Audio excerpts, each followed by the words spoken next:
շատ մեծ է։ Շնորհակալ եմ։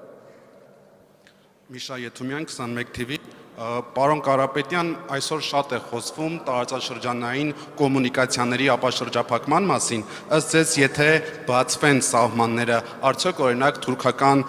էժան-հումքի կամ պատրաստի արտադրանքի անարգել մուտքը չի խեղդի տեղական գործարաններին, ինչպես եք պատկերացնում այս հարցի լուծումը։ Մենք կողմ ենք ապաշրջափակմանը, մենք կողմ ենք Հայաստանի սահմաններում առևտրի աճին։ Իհարկե հիմնականում Թուրքիայի հետ, որպեսզի Թուրքիայով ելք գործենք դեպի եվրոպական շուկա։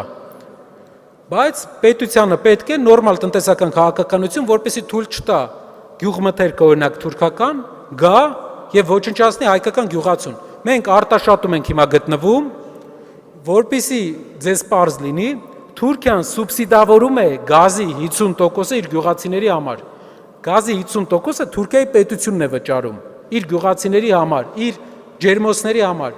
էլեկտրականության 50%-ը պետությունն է վճարում։ Այդ պարագայում եւ նաեւ նրանք հայտնի է Եփրատ գետի վրա ստեղծում են ջրամբարներ, ջրի խնդիր չունեն։ Նրանք հնարավորություն են ունենալու այս սուբսիդիաներով էժան ապրանքով խեղդել մեր գյուղացու ապրանքը, գյուղացիներին մատնել աղքատության։ Դրա դեմ պայքարելու մի ձև կա՝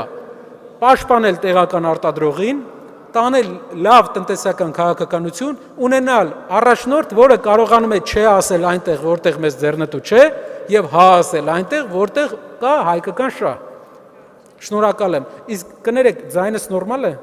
Շնորհակալ եմ։ Եթե թույլ կտաք երկրորդ հարցս նաև տամ,